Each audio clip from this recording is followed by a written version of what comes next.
The ability of Nate Diaz to win over the fans, even though he didn't win the fight. If I think I'll fight anybody, I don't give a fuck. You want your next fight? Jake Paul on being guillotine choked. No, he was actually choking me. And I was like, oh, this is crazy. I didn't think he was going to stop, but he had it in. All that and much more. Let's check it out.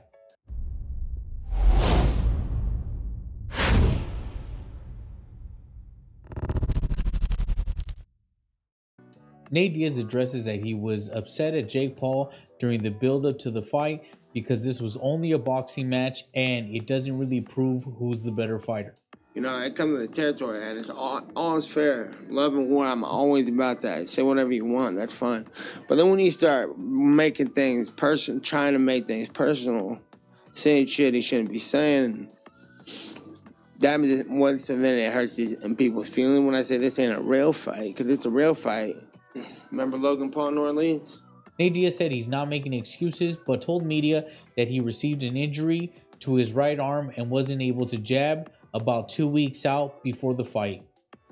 About a month back, I was trying to stay big, and I hurt my arm a little bit, and it was wear and tearing on my right arm. If I was jabbing and doing a lot of stuff, so I would get inside and fight like a Mexican guy, smother their punches and get in there. Media asked Nate if he would have a difficult time with Jake in an MMA match in the octagon. Yeah, I think I kind of already said that. I think I would fight him, and it's easy to take him down and easy to choke him. He was talking about his wrestling credential the other day on the interview, and I was like, what? How soon would you go about fighting in the octagon? Is that something you'd want to do soon or just let it go? I'm not cut. 2, 3, 4 months. I'm ready to rock. Nate was asked about the 5th round knockdown and what exactly happened. Yeah, I didn't see that one, and I felt that motherfucker. I hop up and recover a little bit, and yeah, no. I know what I was coming for a fight with a big, strong, motivated, pumped up guy to take over the world, and nothing surprises me in this shit. Nate Diaz had 2 major comedic moments in the post-fight press conference. Let's roll the clips.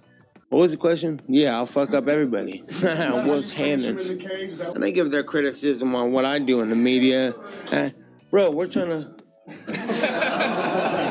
Jake Paul addresses the guillotine choke in the 9th round, what he would have done if this was an MMA match, a possible boxing match against Conor McGregor and his thoughts on it, that he's also enjoying boxing again, and that he has the ability to go 10 rounds. No, he was actually choking me. And I was like, oh, this is crazy. I didn't think he was going to stop, but he had it in. Because obviously I'm not going to try to defend it. But yeah, like, it's just funny.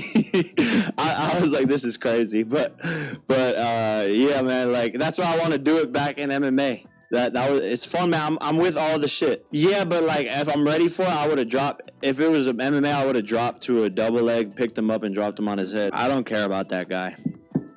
Yeah, he needs to go to rehab. I want Nate in MMA. I want more professional boxers, and I want Canelo. I'm having fun back on that side of things, and Nate was the toughest person I fought yet to date, so for sure. One thing I took from it, I think the confidence in knowing I can go 10 rounds with nonstop power punching. Jake also tells the media what his plan was for the Nate Diaz fight, and that Nate was talking trash all through the rounds, that it was the most interesting boxing match he's had yet.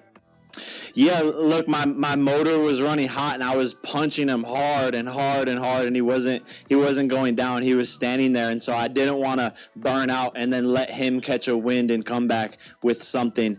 So I was being patient, being smart, and was looking for the kill, but at the end of the day, he withstood a bunch of big... I knew he was trying to take breaks, so I would pounce on him when he was doing that. And we were talking to each other the whole fight, man. He was saying words that I can't repeat here, but I was like, man, where's all that talk now? Bah, gotcha, shut up, boom.